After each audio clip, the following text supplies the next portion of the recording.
Hey, Club Scouts, on the latest episode of The Other Side. We talked to our very own Bryce Johnson about the Season 2 premiere of Expedition Bigfoot. And he's not spoiling much. No, but boy, you are not going to want to miss it. We got some inside intel just for you, our Patreon listeners. Go to patreon.com/BigfootCollectorsClub to join BCC The Other Side. See you there.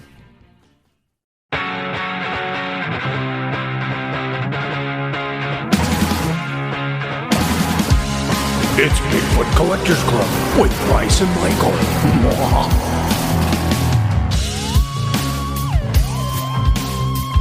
I know a ghost story or two.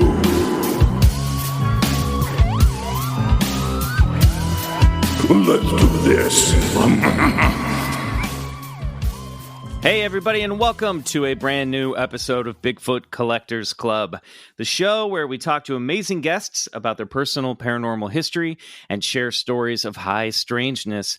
I am your host, Michael McMillan. With me always is your other host, Bryce Johnson. And our super producer and birthday boy as we record this. Yay! Riley Bray. Hooray! It's Riley Bray. Happy birthday, buddy. Thanks. It's going really well so far. I've been amazed by how many birthday wishes I've gotten from all of our BCC listeners. And it's really that's sweet. They really love you, man. Well, I love them. It's really nice. I'm in a great mood. We're using your the love of our fans for you to get more of them over to the Patreon, because that's where Riley has lots more to say and is much more involved in the conversations of the show. So if you're not already over there, get over to the other side, our Patreon, where Riley is a much bigger part of the show outside of just being an amazing audio engineer. Nice. I love that you segued straight out of a birthday wish into an ad. That's how we do it. The greatest birthday present of all is subscribing to our Patreon. That's patreon.com/BigfootCollectorsClub. The other side. Well, it comes from love because, like I said, he, on this side, Riley, he chimes in every now and then and does all of our scores. But on the other side, he's really a much bigger part of the conversation and dialogue, and people love it. So that's all. Oh, thanks, bud. Well, we're kicking off 2021. This is our first recording that we've had back in the new year. Last week's episode we recorded before the holidays. Who knew that, we'd still be doing this over the internet and not in person in the clubhouse anymore? Yeah. Really need to get those podcasts host vaccinations out there so we can. Yeah, I know. Let's move. I feel like we're gonna have to list. Fight against convenience, because when we are able to get back together, it's going to be like, oh, well, it was pretty easy doing it from home. But it's going to be like, no, let's get back to the clubhouse. Let's get there in person. It's going to be so much harder to schedule. It's already gotten bad, and now it's going to be. And I know I have friends that have already said, like, I'm never going over to a person's house to do a podcast again. So wow, right, it might be the three of us in person and a lot of guests just Skyping in. That's okay. We'll get like an iPad on like a mannequin, That'll be close enough. Oh, I love those. It's just going to be Grace is going to be our guest every episode. Just bring her downstairs. All right, everybody. Speaking of bringing in a guest, we have an amazing guest for you this week, as always. But she's extra special. She's, if you've been listening to the show for a while, she's a recurring guest. You guys know her. You love her. She's a medium. She's an intuitive. She's got a brand new book out right now called Peering into the Narrow Room, a non-guide to the other side.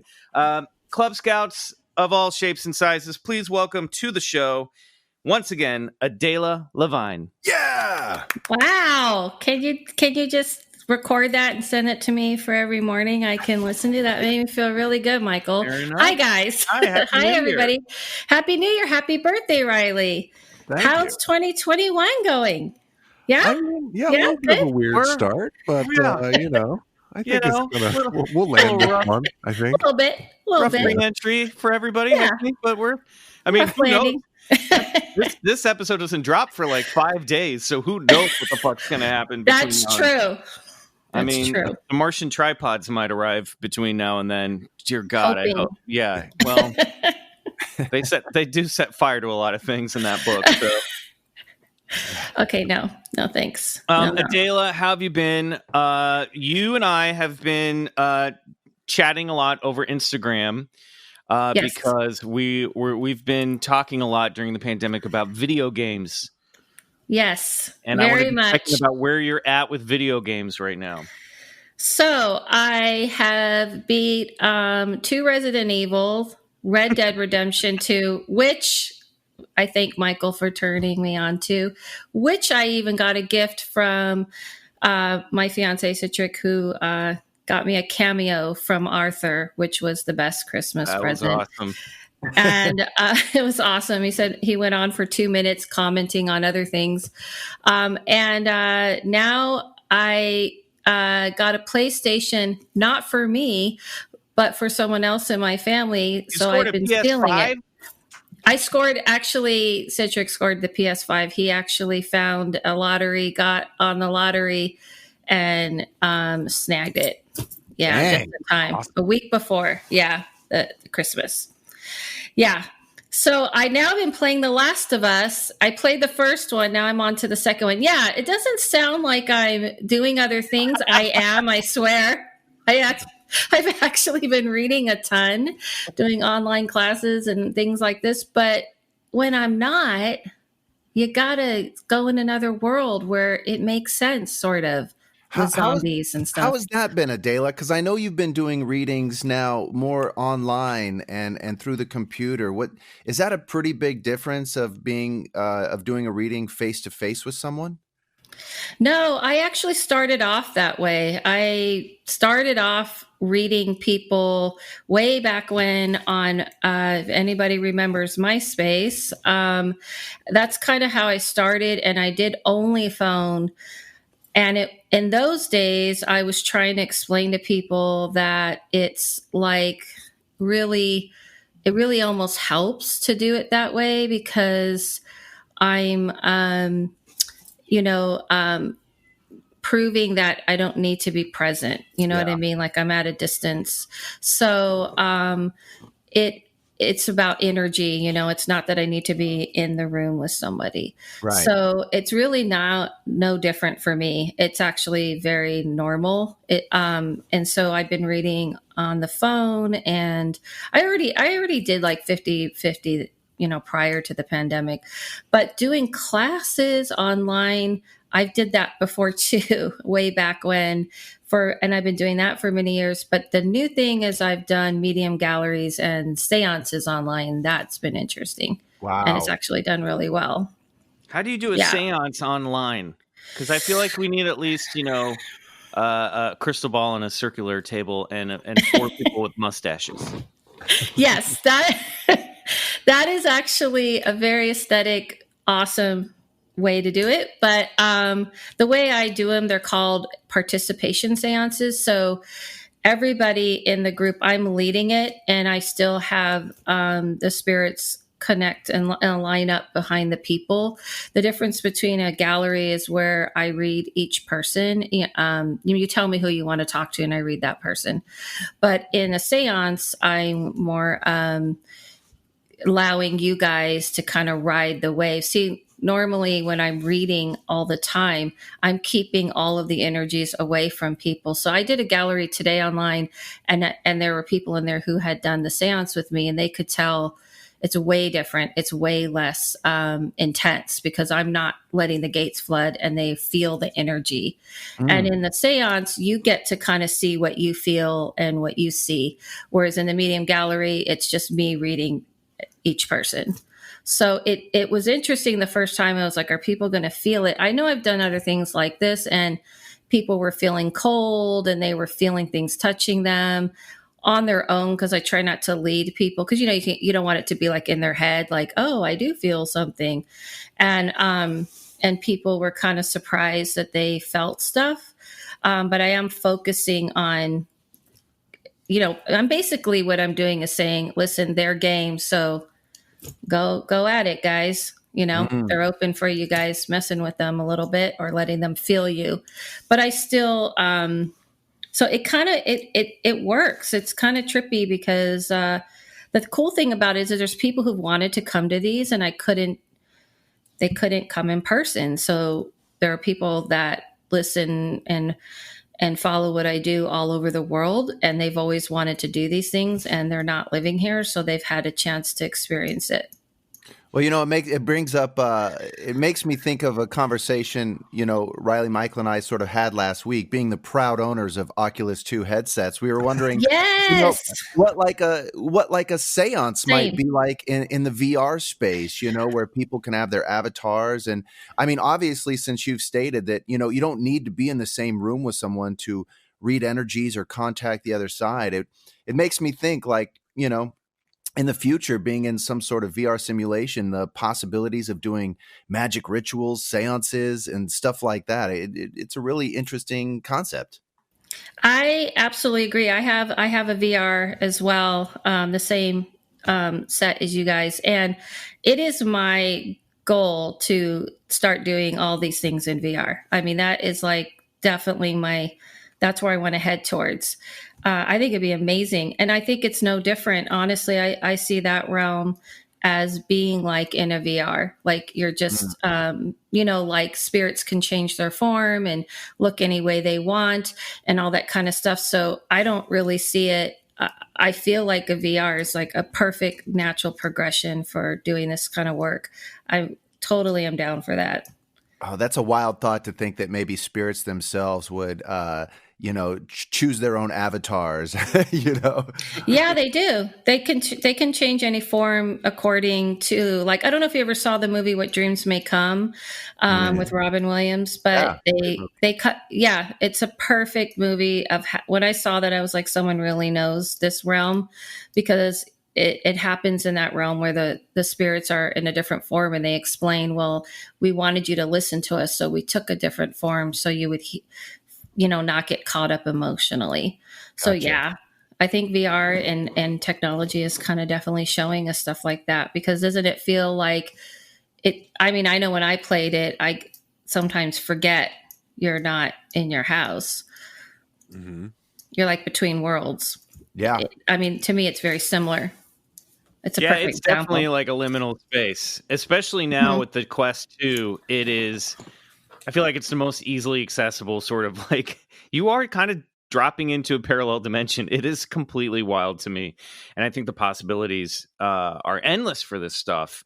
I'd love to do, we were talking about this on the other side, but, I'd love to do, VR experiences that replicate alien encounters or Bigfoot encounters, getting on a UFO, seeing what that's like, flying across the galaxy, going to Zeta Reticuli, that I think that would be so cool. That's the kind of stuff that I want to play around with. With Michael, I don't know if you saw, but a listener that we've actually I did, yes. So I started talking to him a little bit about that, and he has the same idea, and he's actually coding in VR. So What? we'll see where that goes. Oh man, that's amazing. It'd be very exciting. Wow. Well, maybe the four of us will have to figure out how to link up and then see if we can summon an entity. I can just summon them for you out of VR. I'll be happy to do that for you guys. But I want to see if we actually have a ghost form an avatar. That would be awesome. I feel like the Socorro saucer incident would be a great one to start with, because it starts off with a car chase where you're a cop and you're chasing a speeder, and then a meteor crash. You hear something over in the field beyond and near the dynamite storehouse, and you have to go check it out. Yes. I think that would be a good one. Let's get these writing sessions started. Let's make this thing happen. All right. Well, we're going to talk to Adela a lot more about the other side and what she sees coming up in 2021. But before we get into that, we have some BCC news. Yeah, this one was pretty interesting, and I think it shocked a lot of people outside of a lot of the UFO stuff that hits the headlines. But I'm reading this out of the republicworld.com. Harvard professor. Wait, what website is the republicworld.com? I don't know. It's the first, as if it's the Washington Post or it's something. the first one that pulled up for me when I've seen that. I've seen that one too. But it said Harvard professor. Oh, you guys there? Yeah. Hello? Yeah. You good, Bryce? Oh, okay. Hello? Okay. Sorry. Here we go. Harvard. Yeah. Hello. Are we all here? Yeah, we're here, man. Yep. Wait. Happening. We're off cue today. We're off cue today. Here we go. Okay. Harvard professor claims aliens visited Earth in 2017, believes more is on its way. Harvard professor Avi Loeb said that there was evidence of alien garbage known as Oumuamua floating in space, which presented the case for the alien technology. In a shocking announcement, the chair of Harvard's Department of Astronomy on January 3rd confirmed the existence of intelligent life outside the planet, as he claimed that a discarded alien space object flew past the Earth in 2017. In his book, Extraterrestrial, The First Sign of Intelligent Life Beyond Earth, Avi Loeb said that there was evidence of the alien garbage known as Oumuamua, which we've talked about previously on this podcast, floating in space, which presented the case for the alien technology. The element wandered in the solar system in the direction of the star Vega, approximately 25 light years away on September 6, 2017.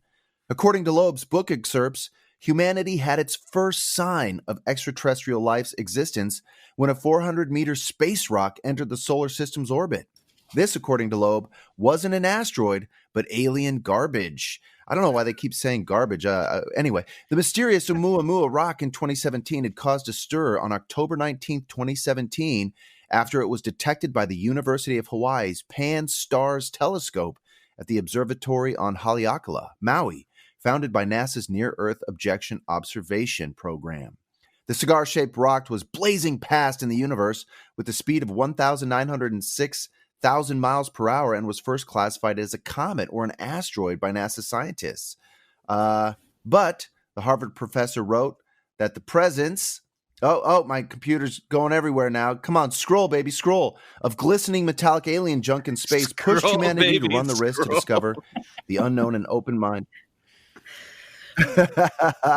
Which the humans weren't ready for. Blah, blah, blah. He goes on to say, as we learned about talking about Oumuamua before, it didn't the trajectory of it basically eluded all scientists, and they couldn't pin it down as just a comet or a meteorite because it wasn't behaving normally, and it even changed directions at one point. Yeah, and this thing was like, from what I remember, it was like flipping end over end throughout space as well. It was it's a long, almost giant cigar-shaped thing, and it was going end over end, floating through. I don't know. Weird stuff. I'm curious why they call it alien garbage. Is it just like just space trash from another civilization? I don't get it. It's not. I mean, I guess that seems to be what he's saying, obviously. But yeah, I don't see why it couldn't be like a probe or something else like that. Perhaps it's I just should like have read packaging ahead. that their probe came in, and then they just like shot it off into space. Yeah, maybe. It's the empty box. Yeah, exactly. For their awesome spaceship. They dump all their trash in our Milky Way system. But I mean, I love that this guy's the chair of Harvard astronomy, and he's kind of going out on a limb here, saying, that wasn't a normal celestial object. That was something else entirely. I'm confused. Why? What I like the conclusion, but did he cite? I didn't really get that from looking at that story that I saw too. Like, why does he think it is? So I've got this over on Vice.com as well. I brought this in. He says that the giant space blunt was bizarre because of its color. The fact it didn't have comet. Wait. Did you just say space blunt? Cigar? Yeah. Space blunt. That's right. They're comparing everything. What's on your mind, Michael? What are you doing over there? Yeah, it's Vice. Everything's about weed on Vice.com. That's true. It didn't have because it looked like a giant blunt. The fact it didn't have comet-like propulsion, and the fact it didn't give off gases in the way a comet would be expected to. But they also said it was unlikely to be alien in nature. Oumuamua is having, this is in the University of Maryland's original report in 2019. These are people saying that it's probably not alien. Oumuamua is having some unusual properties, is by no means sufficient evidence to conclude that it must be aliens. Matthew Knight, co-author of that paper, told Motherboard at the time, adding, "As a scientist, I'm trained to not think in absolute, so I can't say with 100% confidence that it wasn't aliens." Knight hypothesized that the object was planetesimal, meaning it could be the building block of a planet. But Loeb disagrees. He doesn't want to jump to conclusions, but he thinks that it is because of its anomalies that it might be alien in nature. Yeah. Mm. What if it was like a we'll put a link up there. starseed, like passing by planets and ejecting, the building blocks of life, directed panspermia style? We could use some. Leave it to a man to think on this this way. planet. So it's either space crash, a giant blunt, or it's a giant penis, space penis shooting its cum everywhere. Is basically what Bryce said. Exactly. Leave it to men to think this way. This is where it's going to go. We'll leave it to you, space blunt or space dick. You decide. That'd be a good Instagram poll, actually. All right. Well, Adela, any thoughts about this before we move on into what's coming up in 2021? I guess I'm kind of one of those people that obviously are going to believe anything's possible. Do I go on the theory Bryce has thrown out there? Maybe not, but I definitely feel like something's happening. I mean, it's kind of interesting because it's happening. Don't you guys notice? It's like happening a lot lately. I mean, or being talked about, where it's being more validated a lot lately about. I think UFOs, that's the important part. Yeah, UFOs and aliens. It's obviously still fringe, right? But it's being validated by some, people who are a little more taken seriously, I guess. Well, and here's the thing, right? You're absolutely right. The giggle factor is slowly receding away, but at the same time, what's been in the news as of late are these UAPs, these unidentified aerial phenomenons, which is something entirely different than what this guy is kind of like, latching onto, which is the idea that it's this space rock that's not performing as a space rock should, leading him to believe, it must have come from some other intelligence, so it's a little bit outside of the UFO category, but enough for this Harvard astronomer to say, here's a sign that, extraterrestrial intelligent life exists somewhere outside of our galaxy. Dig it. I have a question for all of you guys, because this is, I mean, I love this subject, but you guys study it more. Do you feel that people are just more open to it, or do you feel that they're starting to kind of maybe just inch their way in, going, we've already known this stuff, we've already believed this stuff, like, people are professionals and things, and they're just kind of filtering it in slowly, more and more? Or is it something new you think's happening? I think it's just gradually, generationally, we're just more open-minded and more accepting of this stuff. And I think with reports like Bryce was talking about, ever since that 2017 article from December of 2017 in the New York Times about these UAPs that the Pentagon's been studying. Now the Air Force has confirmed it. The Pentagon's confirmed it. I just think people have a much more open mind to it than the stigma is wearing off a little bit, because there's just more people confirming, okay, there's something to this. We don't know what it is, but there's something here, and I think as our telescopes and our technology get better and we're peering into deeper and deeper into space and we see weird stuff like this, it's nice that there's somebody there, because we have to theorize what it is, right? We don't know. Right. They don't know for sure. So I think the Harvard professor that's going to say, hey, it could be extraterrestrial in origin, is going to get a shit ton of headlines. I'm interested in reading this guy's book that's coming out for sure. But yeah, I think people are just kind of coming around to it. And I think that this stuff goes in cycles in the in mass culture, that aliens and UFOs get popular. People talk about it for a while, and then it kind of quiets down again, and then it comes back up, But we'll see. I don't know. It's really cool. Especially during a time where people are feeling like there's got to be something else, maybe, when they're feeling stressed and things like that. I think that has something. But I feel like it's both myself. I that's just me. I feel that that realm is peeking through more and more because people are more accepting, and maybe also what you said. So I don't know. I just think I don't see it slowing down. It's just what I'm saying. Cool. I hope it doesn't. I know. Yeah, bring it on.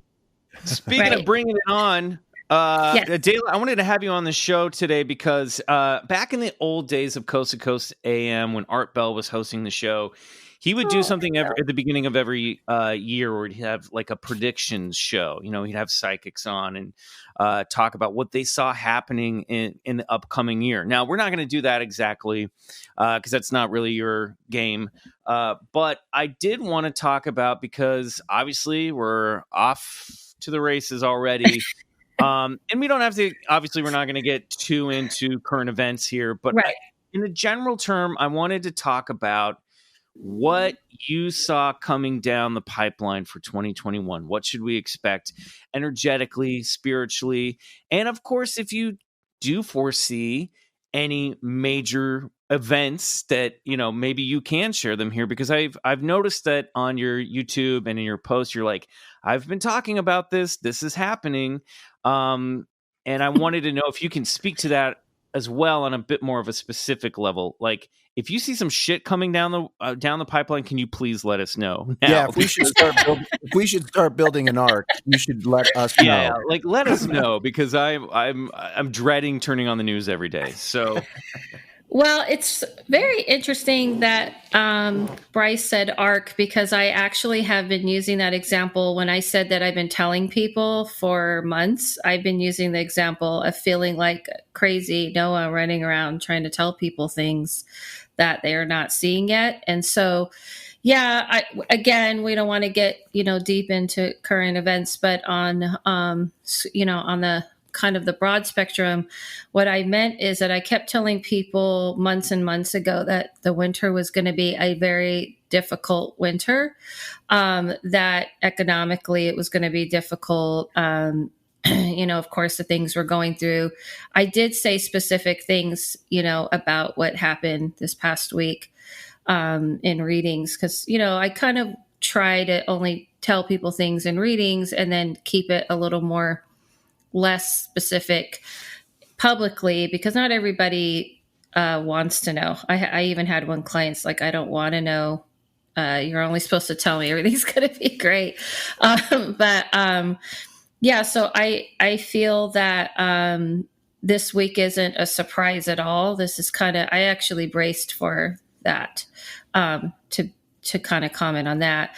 But that's what I meant. I kept saying that the winter, I feel like people thought when this all, when things began in March, that it was kind of like these sections I was going through. At first, I was trying to tell people, people were kind of like thinking it was temporary, and I was preparing people that they wanted to look at plans they're making in their life. And I kind of just always been feeling like the Debbie Downer, but it's my job to tell the truth. And I'm like, that's not going to happen. And looking at things in different fields of work and where I see different industries going. And I've been doing that. That has definitely changed in readings, where I'm not just, only looking at you. I'm looking at what's happening around you and how that's affecting your life, particularly as we move forward. I will specifically say that I don't see things changing. I don't see a light at the end of the tunnel till spring. I've been very open about that. Meaning I've said that in readings. I've said that on my videos on YouTube, and I say it on Instagram. I don't see a light at the light. So that just means we'll see some light, like, okay, finally there's something letting up, where we still have a very heavy time to go through. But it's kind of like the other day, I could feel there's a little bit like almost like a break in the ocean, but I don't see the light happening till spring. And I really don't see things starting to flourish and move until summer. What I mean by that is specifically that we're not, many industries are not going back to the way they were. Working from home is going to continuously to grow into becoming a norm. School's going to change to being a hybrid. some things that I definitely see, like the movie and entertainment business moving more and more into like what I see as these beehives where people are going to have more and more opportunity to create and make things. But like, I don't see the theater business going back to the way it was. I had this like really strange vision of even theater, like movie theaters being like these pods that people can go and rent and watch things if they want, if they don't want to do it at home. I feel like my vision is that a lot of these people who are in charge of these businesses, who are in different industries, they already have everything in knowing that we're going to move forward and not go back to the way it was, but they're just waiting for that moment when people can actually, you know, be mobile and such before they start implementing these changes. Yeah. Yeah, I think that's spot on as far as those, you know, the movie theater industry, which affects, you know, of course, Michael and I in particularly, but I've already seen some of these, you know, sort of little pop-up venues start to spring up where people will just sort of, like you said, get together and you know, put on like a showing of, you know, their favorite movies or something like that. But yeah, I don't know.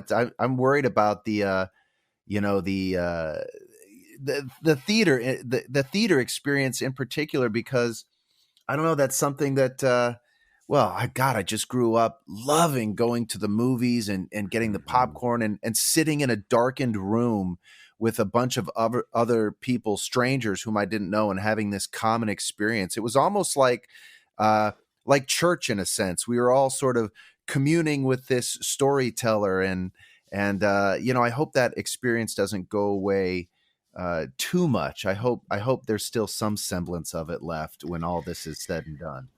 Well, it will. It's the vision I have is kind of more like these futuristic pods. You know, I think what's happening now is kind of the raw version.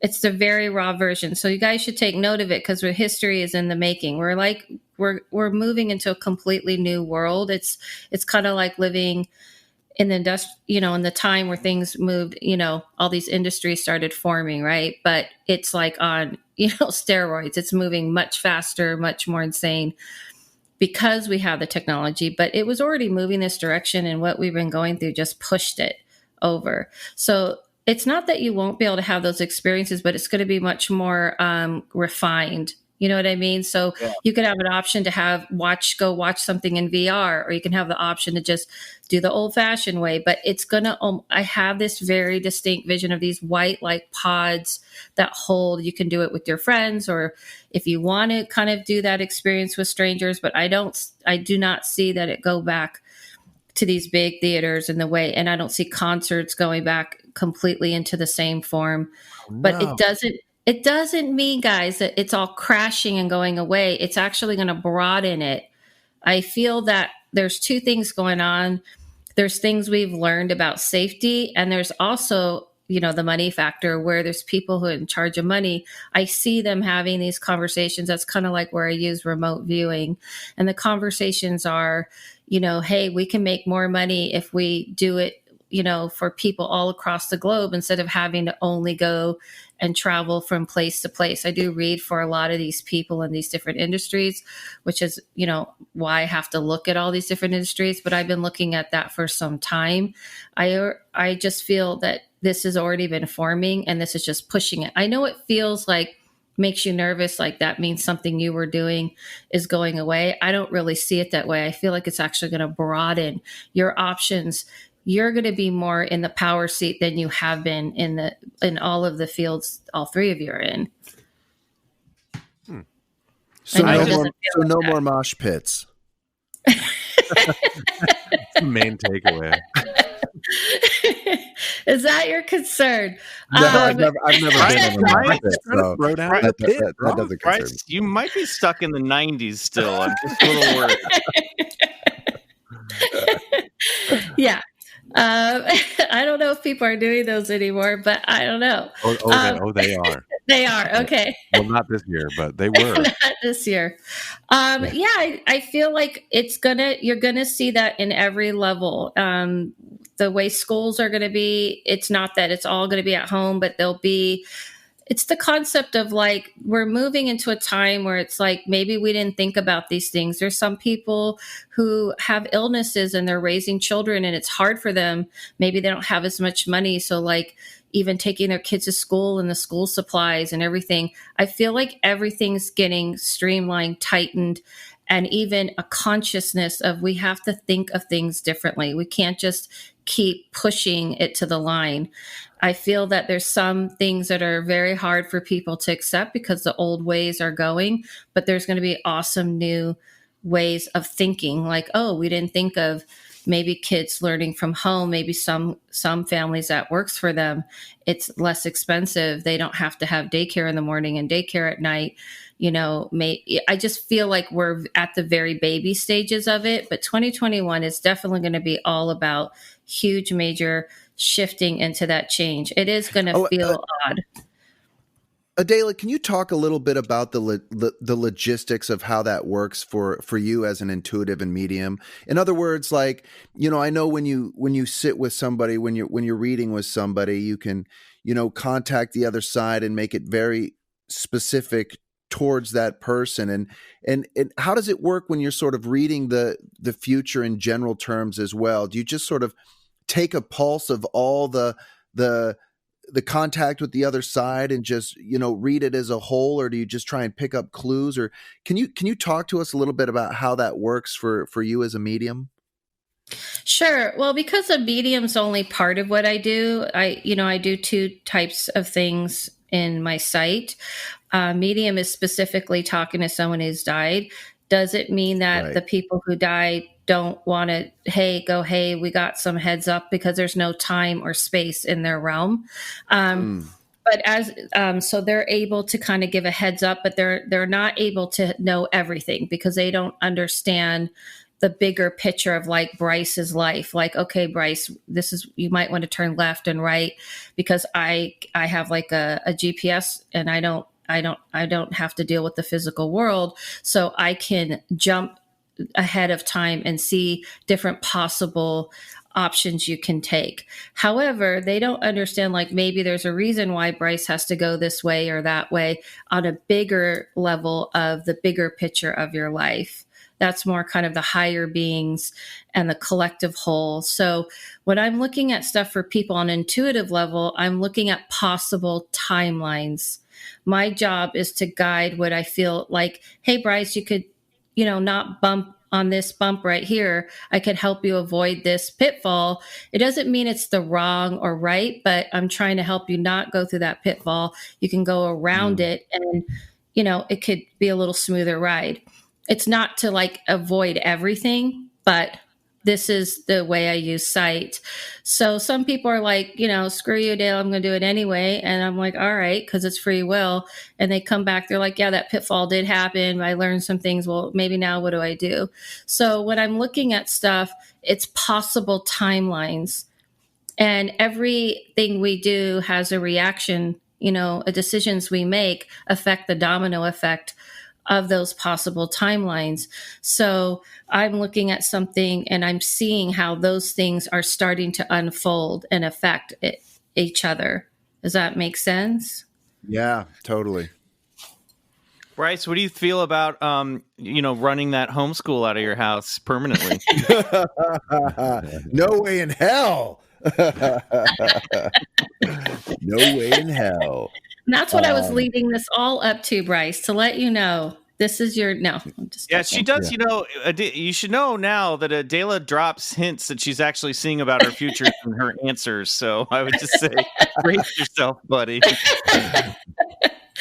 A little bit. I mean, probably more. I'm dropping hints on your career choices.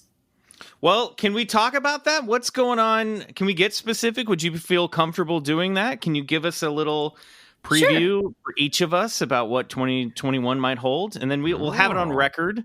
And then we can tell you that we found all the pitfalls. You told us not to go into. Well, okay. Who's going first? Well, I think the birthday boy's up first. Oh, the birthday boy's up first. Birthday boy. Well, with Riley, because, you're in music and you're also in recording, honestly, I feel that, what I see with you is that your music is definitely always going to be, or writing your music, I feel is going to probably become more and more part of your future. So if you want it to be, obviously you have a choice. But if I were to push you in a different direction, I don't think it's so different, but it's just going to grow if you start saying yes to that. I know you're a performer and that's part of your spirit, and that's something you can always do. But my job is to kind of make sure when I'm looking at things for people that you thrive, right? And that you are making money and you're taking care of your life. And I feel that writing and producing, you would have more than enough work if you just are always saying yes to that direction, because that's the beehives I see happening, where there are going to be a lot of different areas where people are going to need this. It's not going to just be film. It's not going to just be TV. It's not going to even just be music. There's going to be other areas.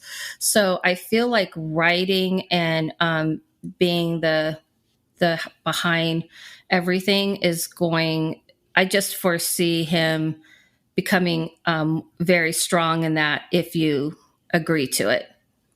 Dig that. Successful in that let's just be clear, financially more successful.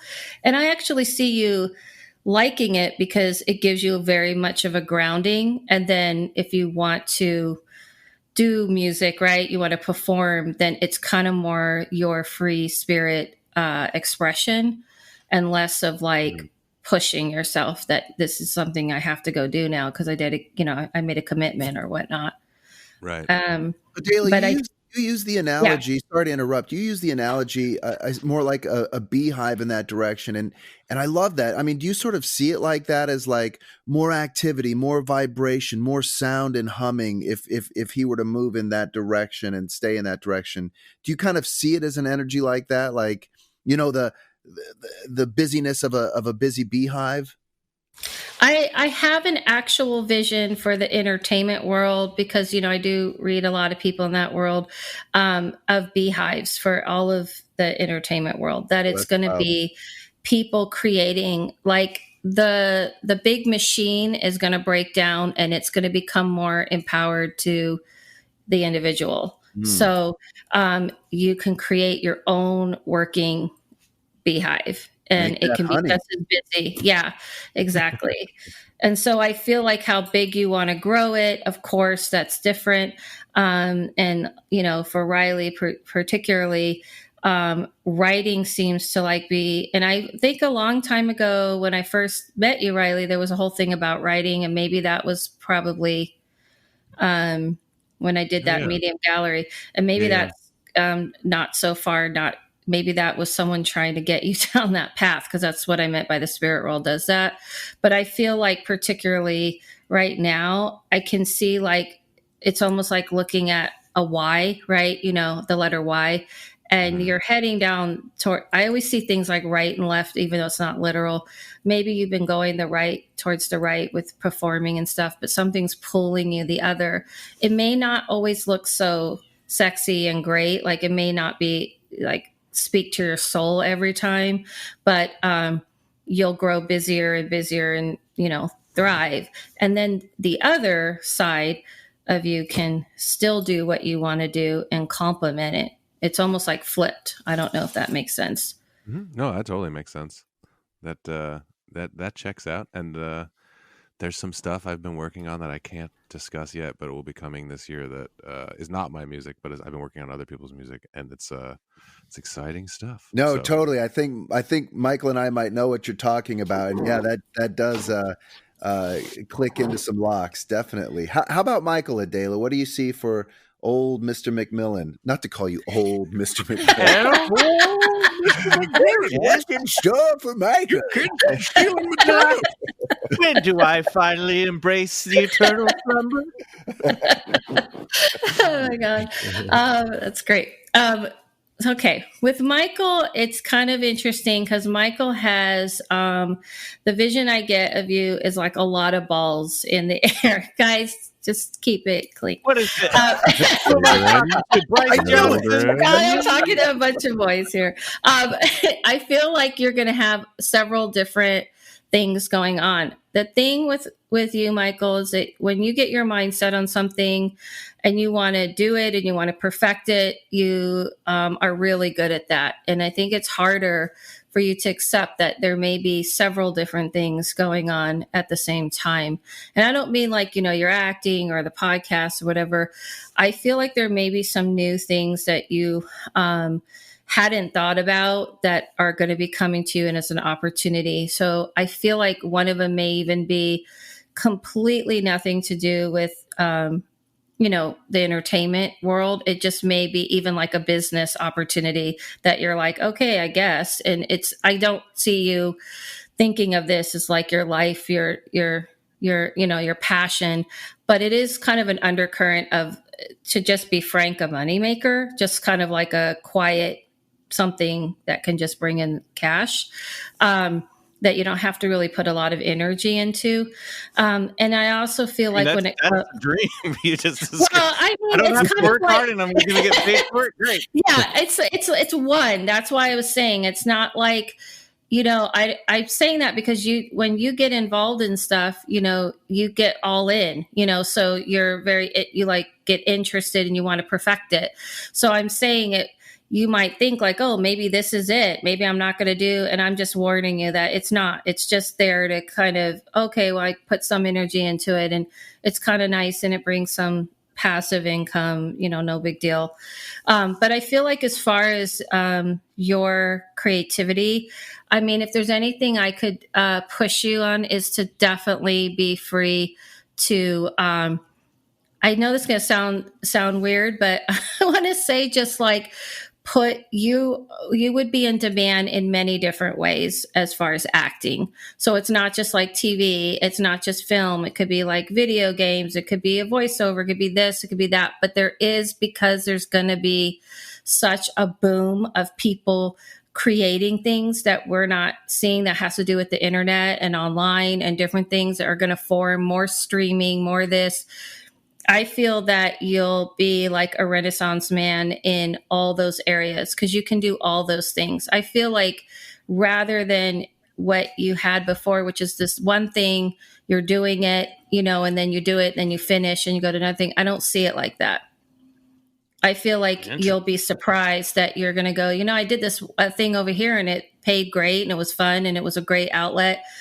They loved me. So now someone wants me to do this other thing. Now I'm doing this other thing. Now I just feel like you have the writing, the voice, and you can do acting. And I even feel like there may be some things you'll like consult on, like producing wise. But I feel like it's kind of getting you out of the mindset of, well, this is the one thing. And I kind of go in and I do that, waiting for that one thing. I don't see it happening like that. I feel like the more you're willing to just have a bunch of, pots on the stove, I actually feel like you'll feel happier than you would imagine. Gives you a lot more freedom as well, because you also will have the freedom, which you don't tend to do for yourself, which is, to maybe go somewhere or do other things you're just for fun interested in. It's kind of like almost working for yourself in a way while you're being hired out all these different places. I don't know if that makes sense. Sure. I mean, and pots on the stove. I have been cooking a lot more this year, so maybe. Michael, don't be literal. I know. I'm not. I know I know you're kidding, and I'm telling you. This is a warning because this is like going to happen in the next few months. And I could see you turning things down. And I'm just warning you not to do that. Turn things down, Michael. Even if it seems like something you haven't done before or people you haven't worked with before. Adela, what if some mobsters ask me to rob a bank? What am I supposed to do? Yes. I think you crime. I think you should. I think you should go for it. You don't know what it might lead to. It might lead to some awesome gigs. No, I feel like these are going to be. It's the dying out of like, here's the one job that I'm contracted out for several months or years. I feel that's kind of what's changing. You could do really, really well if you're willing to. I have to chime in. The thing that picked up my ears was the consulting thing. Michael is so adept at picking apart a script or a concept, and he always gives the best notes. So, I love that. You heard it here, script readers, aspiring script writers. Email me. I'll read your script and give you notes for $100. $100 a script. $2 a page. Oh my God. Yeah, that's not bad. Yeah, that's pretty good, actually. All right. And what about Bryce? Yeah. What's coming up in 2021 for Mr. Johnson? It's interesting because I feel like with Bryce, it's a little different in the sense of, I feel that there's kind of a dual thing happening with you. There's almost like a split. You're kind of split down the middle. And I feel like you always have been this way, but this is a chance where you're going to get to allow it to come into fruition. So there's this like very serious side that's very philosophical, questions everything, that even your spiritual side, as much as you're open to things, you analyze everything. You want to think about it, analyze it, and you want to look at all the aspects. And I have a feeling either a book or something you're going to work on that is letting you go into all those areas, like kind of more the serious side of you that wants to kind of say your take, of what you've learned, whether it's like just about Bigfoot or whether it's about all things metaphysical. But I kind of feel like there's something going to push you, and I actually really feel that you'll be offered, like, do you want to do a book on this, or do you want to do something just solely on this? It's not just the, let's talk about it and, how have you been doing? It's kind of actually coming from you. Yeah. On the other side, I do feel that as far as your creativity side, your acting and things, I feel it's very similar to that's what I was hinting between you and Michael, that you will have those beehives as well. And I feel like maybe this is just a little thing I'm going to say. Maybe you guys can help each other, because I feel like Bryce may be good at pushing Michael to jump into these beehives, because I don't see you resisting it as much. Ain't any bees, okay? That seems like a dirty thing to do. I hate beehives, by the way, so I don't know why I have to keep seeing them in these visions. But anyway, I feel like you'll be into these types of independent and they're not all independent. I don't want you guys to think these are all independent projects, and also non-independent projects. So I feel like you'll be real down for all of those things.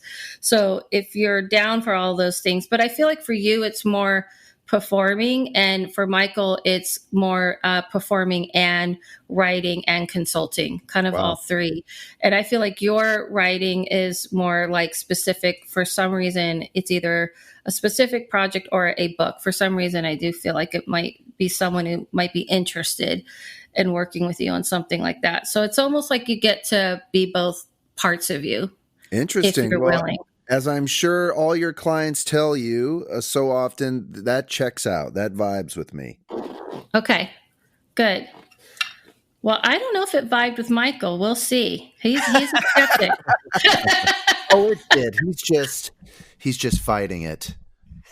That's why I think you guys, I'm not even joking. I do see you guys kind of helping each other through this new change, pushing each other in different directions. Well, we are work husbands now, so it's exactly likely to happen. Love it. So, Adela, that was awesome. Thank you for giving us all an impromptu reading. That's cool. And I want to ask, before we move on to high strangeness, generally, to the people listening at home, what do you want them to know? What should they keep in mind as we go through what you're calling a difficult period and heading into the spring, and then hopefully a summer of awesomeness, hopefully? Okay, I didn't say awesomeness, but a lot better. I don't want anyone coming back to me going, "Where was my awesome summer?" But I feel that exactly. No, you don't know the DMs I get and stuff. Okay, yeah, I feel like what people need to keep in mind that I know it sounds corny and maybe cheesy, but change is always hard. But this is probably one of the biggest, awakenings and shift that I feel, at least I have been alive to witness. And, it was kind of told to me over 10 years ago that we were going to go through a major shift, and those who are awake and aware will shift into it. Okay. And those who aren't are going to fight against it. And this is what's happening. We're seeing that fight. However, if you're willing to not look at it like everything's crumbling rather than rebuilding and just unrooting and turning into something new, believe me, we're not going back and going forward, and progression is good. And we are going to be a much more conscious group of people. Of course, you go through the pains of it. So if you're waiting for it to all feel good at once and everything to be fine, I'm going to say you'll be disappointed. But if you understand that going through this shift and change is forcing us into a new world that is going to be, in the end, growing. I'm not saying it's not like a movie where everything just wraps up, but it's growing into something that I feel everybody has always really wanted. I think everyone has something inside of them that remembers home, remembers a place where we remember that we all are here to serve a purpose. I don't mean a purpose, but we provide a service for each other and what we do. And there is no true hierarchy. And I feel that if you just hold on, I know it's painful, but if you hold on, we're going to, rise up out of this into a new world. Love that. Yeah. Hell yeah. All right, Adela, there's a game that we like to play with all of our guests. Yay. This list that I'm going to go down, a list of phenomena. And if you are open to it, you're going to say believe it. If you're not, you're going to say bullshit. This is a new list for you. We've updated it since last time you were on the show. Okay. This is a game that we call bullshit or believe it. Adela Lavine, on your mark. Yes. Get set. Okay. Ghosts. Believe it. UFOs. Believe it. Bigfoot. Believe it. ESP. Yeah. Believe it. Shadow people. Believe it. Unicorns. Bullshit. Alien abductions. Believe it. Yeti. I believe it. Mothman. Believe it. Out-of-body experiences. Believe it. Tarot cards. Believe it. Demonically possessed dolls. Believe it. The healing power of crystals. I'm holding one in my hand, so I believe it. An alien spacecraft crashed at Roswell. Believe it. Loch Ness Monster. Bullshit. Atlantis. Believe it. Haunted houses. Believe it with an explanation, but believe it. Skunk ape. Bullshit. The Jersey Devil. Bullshit. The biblical devil. Bullshit. Speaking to the dead. Yeah, I believe that. Mermaids. I kind of believe that. The government is hiding the truth about Sasquatch. I sort of believe that, yeah. Past lives. Bullshit. Life on other planets. Believe it. Life after death. Believe it. Awesome. Great job. Let's talk about... Boy, that was an insight into Adela Lavine. Yeah. We had, so you got a heavy believe it on shadow people. Yes.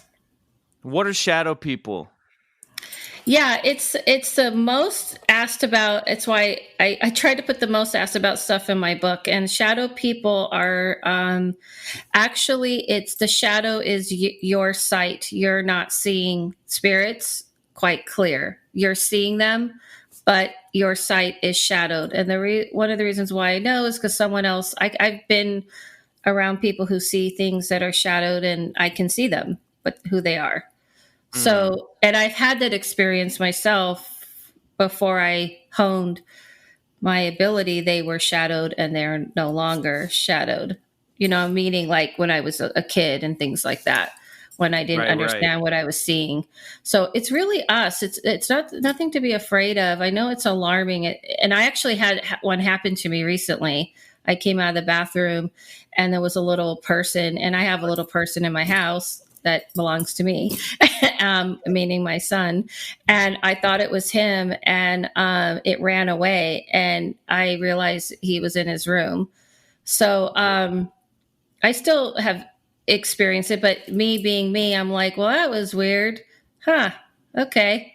And and I feel like it was something kind of emulating him. I mean, I'm always up for that. Sometimes our eyes could be doing something, but I 100% saw it when I opened the door. But I'm logical. Maybe I didn't, and I have a very kind of logical kid, so he's not the type to be silly and play tricks like that.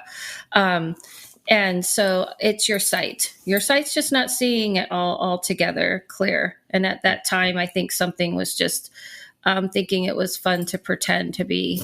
It was a spirit, but just taking a different form with me. Interesting. There you go. Haunted houses, you said, believe it with an explanation. Sorry, Bryce, I didn't mean to interrupt. No, you didn't. Yeah. Oh, what did you say something, Bryce? Did I miss it? Nope. Oh, okay. Haunted houses. My explanation. It's another very popular question. Haunted houses. I've cleaned a lot of houses. I've had to, go in and remove things. And what I've come to understand is that are there spirits that are in these spaces? Yes.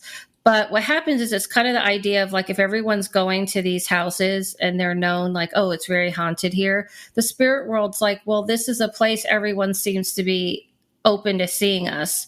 So it's kind of like, hey, everybody, let's go to that place because everybody's down with, seeing us. They're open to it. The only reason why people don't see stuff, it's same with cemeteries. Cemeteries aren't more haunted or anything. It's just that people are open to talking. They're like aware of it. You don't turn it off. Like you're not just sitting at home in your chair. You tend to turn it off. The spirit world is with us all the time. It's like an onion. They're in this realm around us all the time. Or like the ocean is a whole different world underneath, but it's part of our earth. It's the same with that realm. And what happens is that people kind of get down with like, okay, yeah, let's go see if we can, see some, spirits or ghosts or whatever. And all the spirits kind of go there as well. So sometimes you do see things that are, of course, maybe something had happened in that space, which are ghosts, which don't realize they're dead, and they don't have an awareness, which is different than spirits. But then there's spirits who just are, there to mess with people. And I've had to talk to them before because I think it's funny. That's what I'm going to do. I believe it. I believe I'm going to have to. I believe that you would go mess with people, Michael. I mean, think about it. Say that you're going to have to cast me out of a haunted house. I'm going to have to help some people out. I'm going. Michael's just, playing with you guys. He thinks it's fun, but God forbid, I'm knocking on wood. I don't want to even say that. That comes from my upbringing. You have to knock on wood. Can't joke about that. All right, fair enough. Okay, well, we're going to take a break. When we come back, it's time for this week's story of high strangeness with Mr. Bryce Johnson. All right.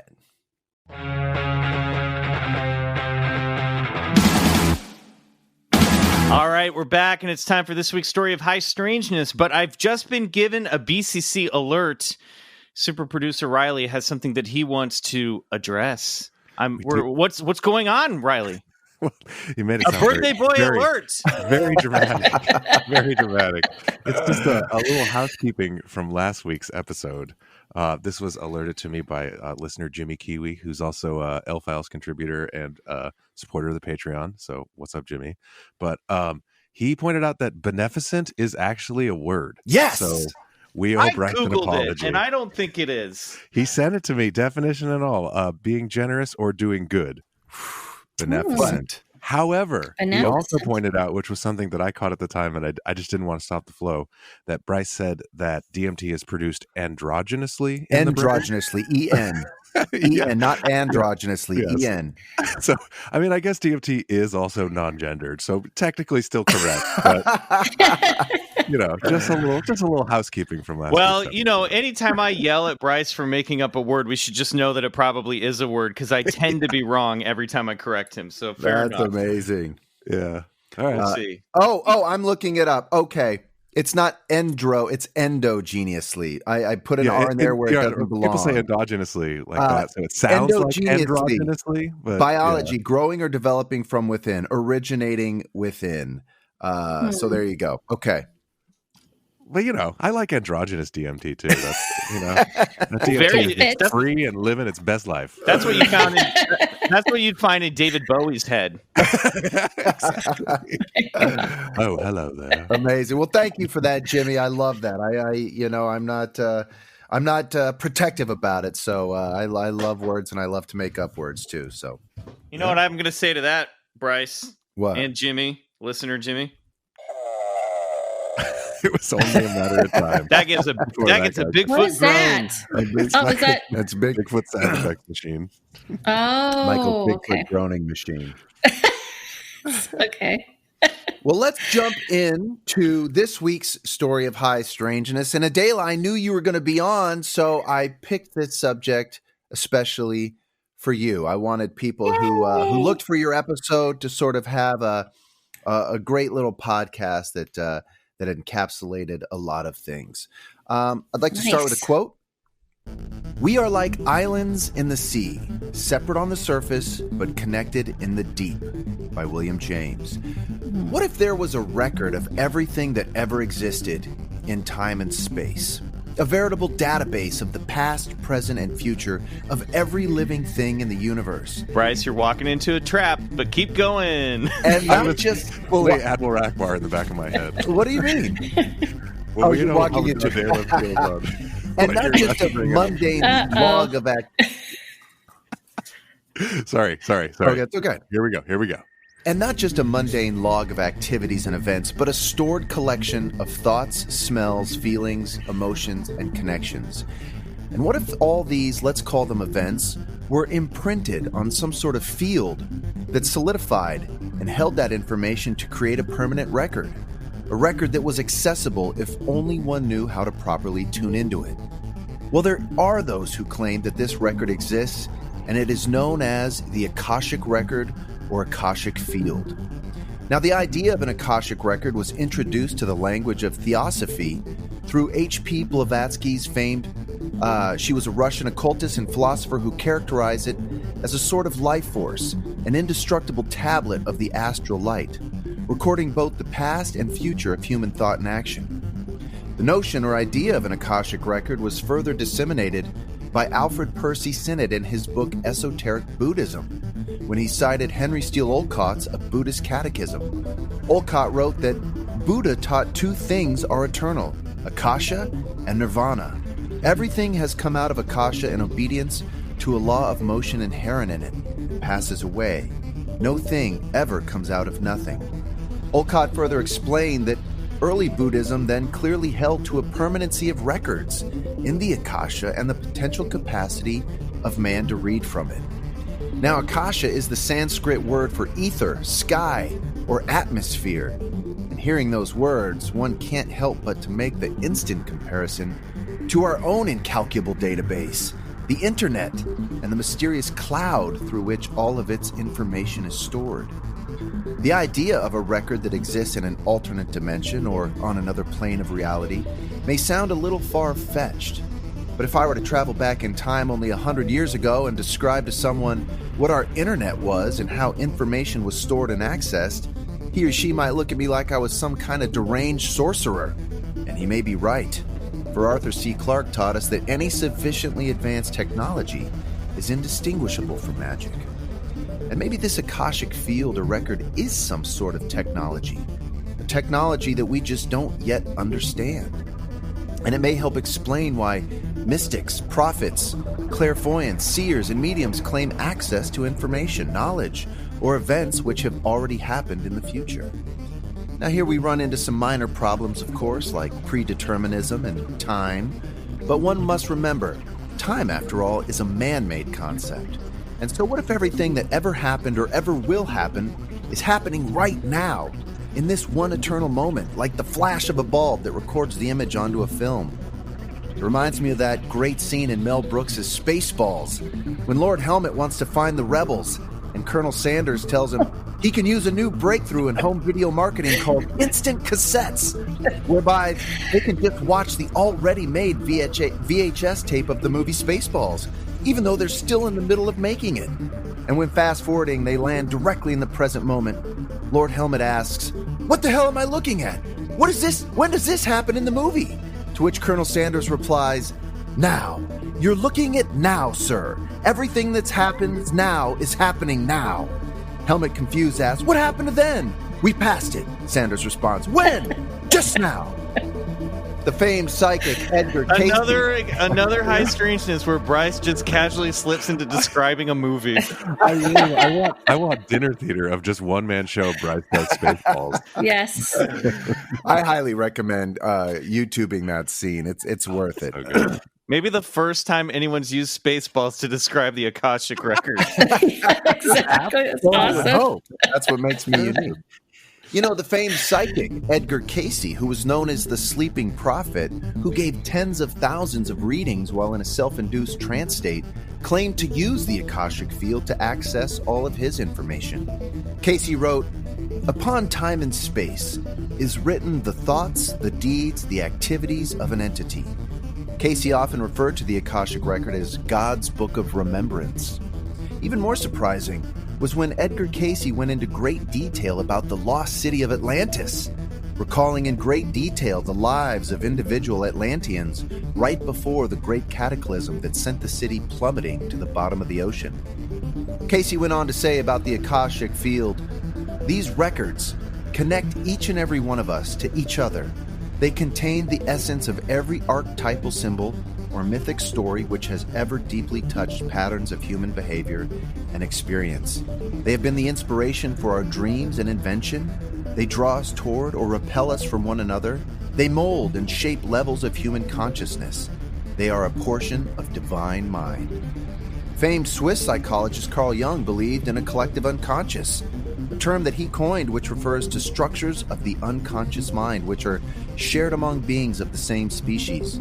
According to Jung, the human collective unconscious is populated by instincts as well as by archetypes, universal symbols such as the Great Mother, the Wise Old Man, the Shadow, the Tower, water, and the Tree of Life.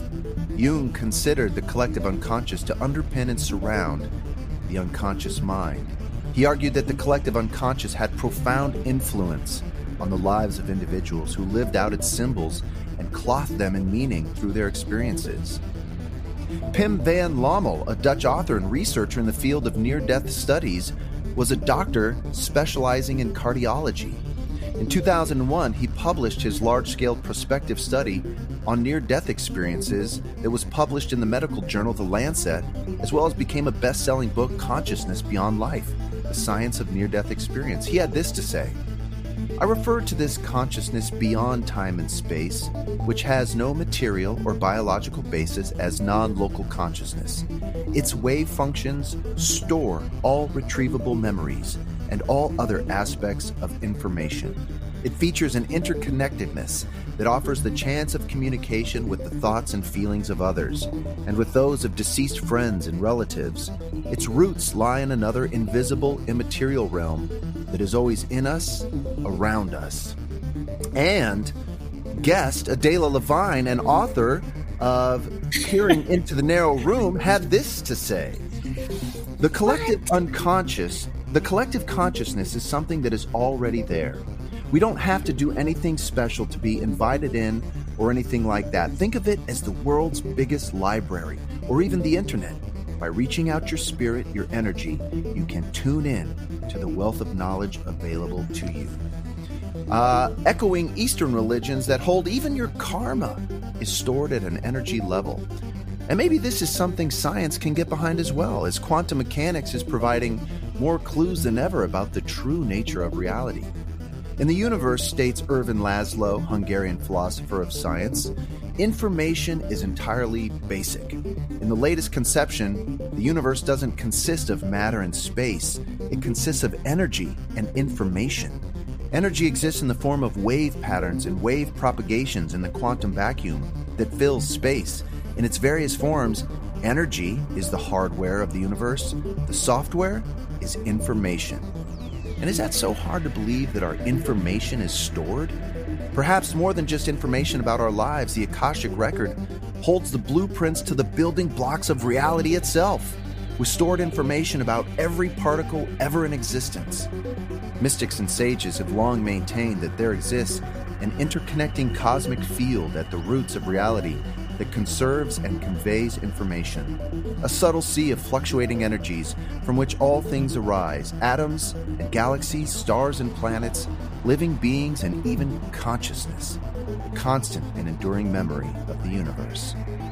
You know, I remember as a young boy trying to think up a reason for God's existence, and the closest thing I could come up with was that if there truly was a God, then in order for God to know all things, he or she had to experience all things through all things, which meant that God needed to start creating the Bryce Johnsons and the Michael McMillans, the Riley Brays and the Adela Lavines in order to experience what it was like to be them through them.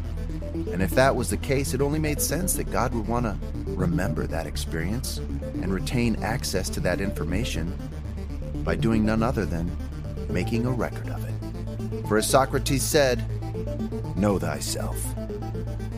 And that's it.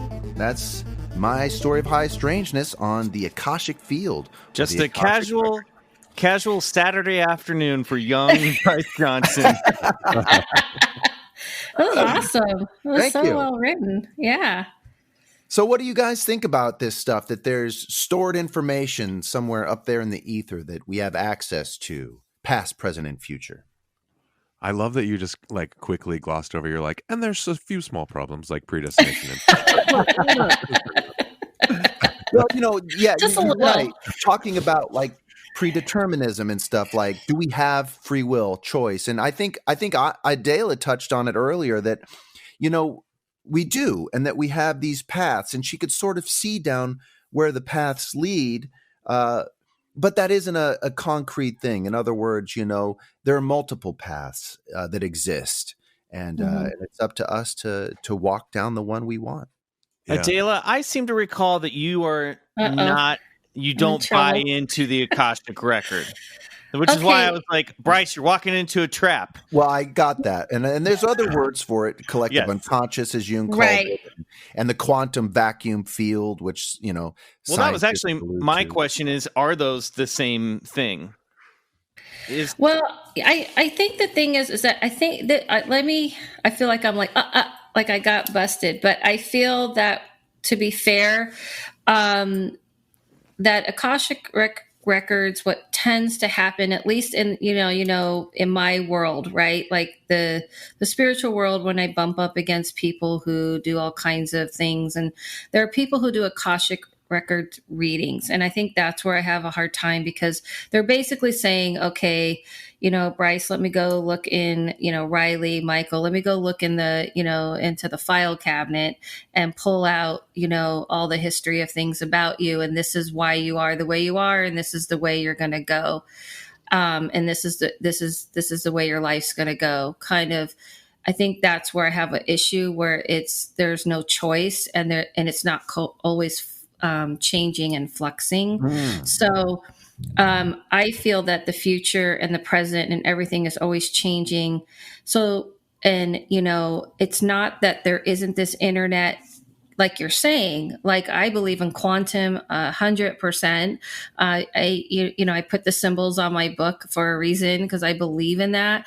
And that's why they're on my eyes, because it's like I'm looking through, all these possible ways of things that could be happening in the timelines. There's so much that we don't know. And I always say I'm only seeing like a corner. And I just have come to understand it doesn't make sense if it's like, to me, if it's like, this is already set up, this is like the way you're built, you have no choice. I do feel there's a core of who we are, kind of like, I know the movie Soul, where the core of who we are is the core of who we are, but how we play that out, the core of who you are, is going to determine different aspects of your life. So I think that's my issue with Akashic, is that people who believe in it, on a layman's term, they take it and they turn it into like, here's the blueprint of your life and this is the way it's going to go. And that's because it's already been written in the stars, so to speak. And I feel that is different. Right. And I think you've explained that well. I mean, they perhaps don't understand that the present, the future, and even the past is still in flux. Right. Mm-hmm. Yeah, I feel that what happens is there's certain times where there's certain things that when I look at them, someone wants me to see something and I'll say, it's already happening. It's too late. I can't tell you what's the future because you're in the middle of it right now. You have to wait a beat before, and because you already made a decision and now it's already in motion. But it can happen right as soon as that's in motion, then you can look at it.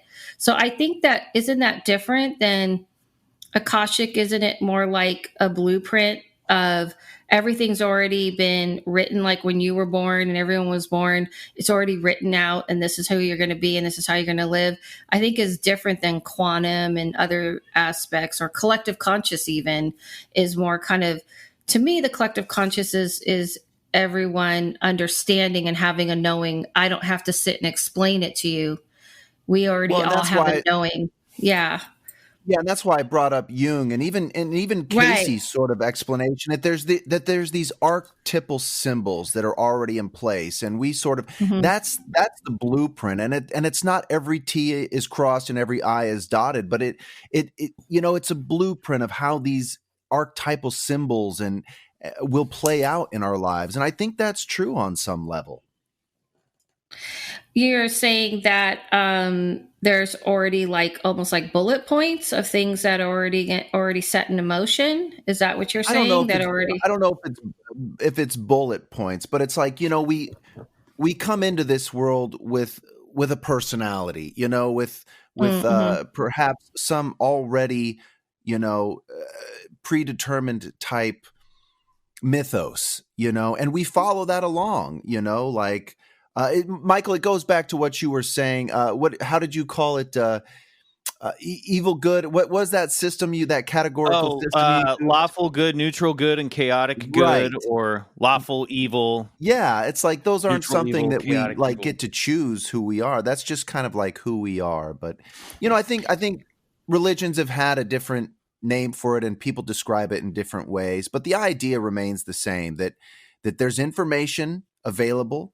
And I think when people start to think, well, how can, the future information be there if it hasn't happened yet? But which was I already tried to explain through the Spaceballs analogy that everything is happening right now. There is no future, there is no past. I tried using Spaceballs as an example. Why don't people understand? It's simple as Spaceballs. No, I feel I see what you're saying. I feel the only thing I would say is that I believe that the core of who we are, we take part of that. I don't know exactly how, but I don't feel like we're assigned it, and that's what you're saying, your personality. But let's say in this world, it's very limited. So let's say you're very you get things done, you're on top of things, you like to be in charge, and someone says, okay, you're the boss, and this person kind of plays it out. Maybe they're playing it out being like too bossy and too overbearing. And they kind of learn through life, like, oh, there is a place for me. People need me to take charge, but I'm learning the human experience of how to communicate with people and how to connect, because we are limited in this world through the physical body and the physical world. And that the only thing I think I question that is that I know that when you die, you're still growing and you're still evolving.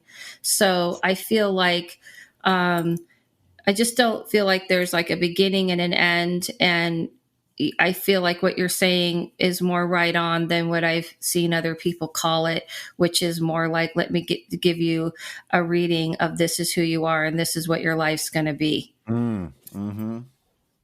That's just limiting to me. Yeah, it's like that great experiment in quantum physics, that double slit experiment. Right. Is it a particle or is it a wave? It'll only be one or the other until you look at it. Exactly. That's right. I agree with that. That's what's amazing about that. I think we're on our way, but there's so much we don't. I think it's just a science we haven't fully understood yet when it comes to future and present. And are we on? I lately have had like a trippy thing where I've been seeing things kind of. It just more and more looks circular. Like it's just constantly circular. About time. The model of time is circular, you're saying? Yeah. Mm-hmm. It's just more and more very apparent. Like I've had some experiences where I'm going, yeah, this isn't like just linear. I mean, we're human. And sometimes if I'm looking at or doing a reading, I have to picture it like, like I said, the letter Y, but it's not really how it's working. I feel like it's constantly moving and we're a part of it. So there's been times where you can see where something's moving and you can just kind of keep moving with it and then turn with it. Does that make sense? And then all the dots connect differently. It does. I don't know if that makes sense. Okay. It does. And I'll tell you why. My dad used to constantly, we would talk about time travel and if it was possible. And he would say, think of time like a river. It forges ahead, never going back, and there's that great quote, you never step in the same river twice.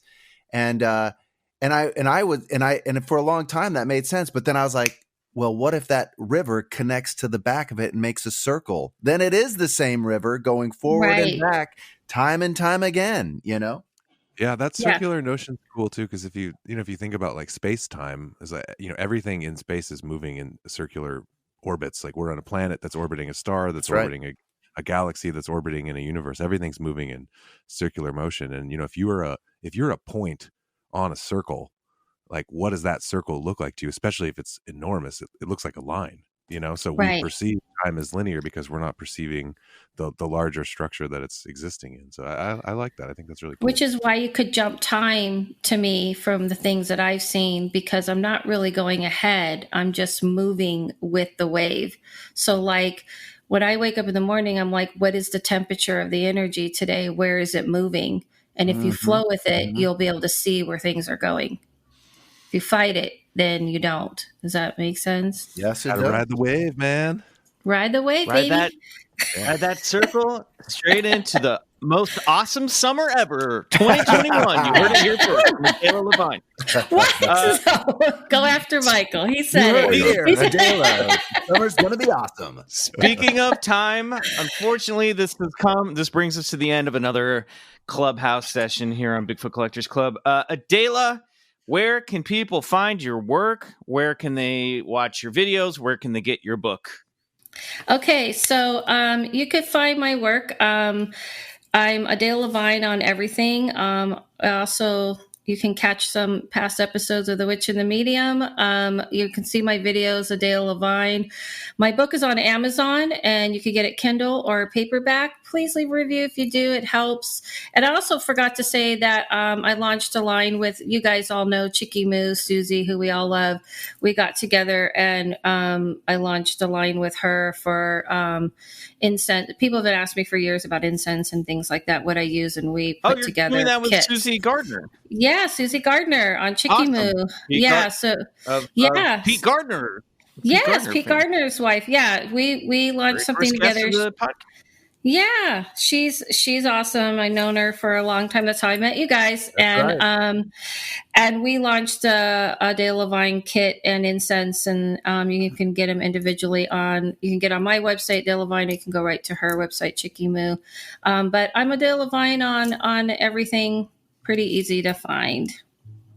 Awesome. And the name of the book again is Peering into the Narrow Room, a non-guide to the other side. A non-guide to the side. I forgot to say, during this time, I'm still offering 50% off my readings with the code PEACE.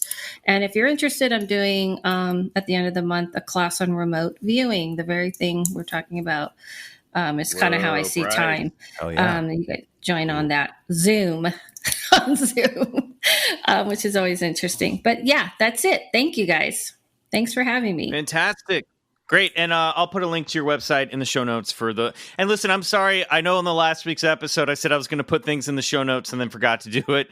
I'm going to get on top of it in 2021. Also, do us a favor, everybody. Go to Apple Podcasts. Give us a 5-star review.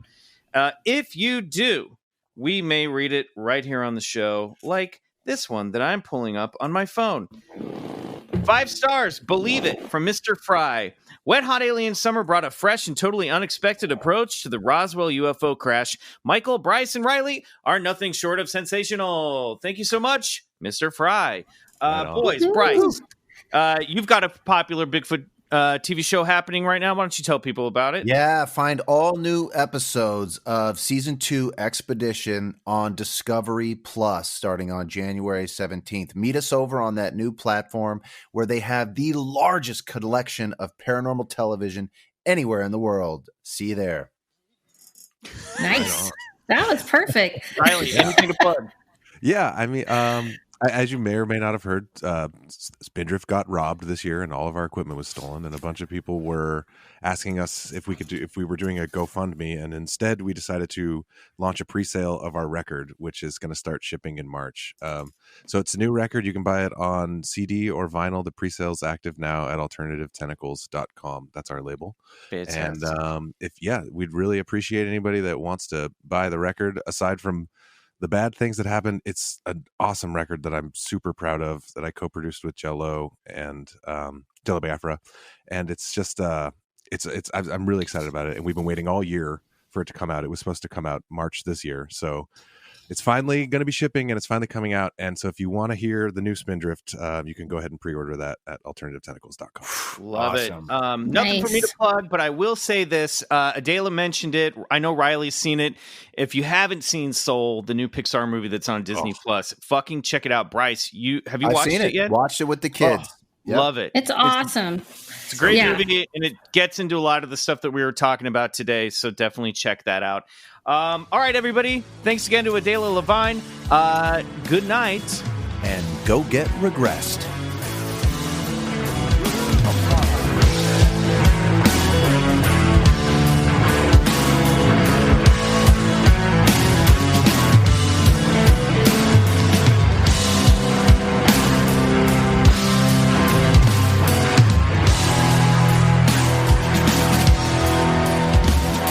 Bigfoot Collectors Club is produced by Riley Bray. Our theme song is Come Alone by Suneaters, courtesy of Lotuspool Records. If you like the show, please rate and review us on Apple Podcasts. It really helps get the podcast to more listeners. To support the show, check out our Patreon page at patreon.com/Bigfoot Collectors Club and unlock multiple reward episodes every month.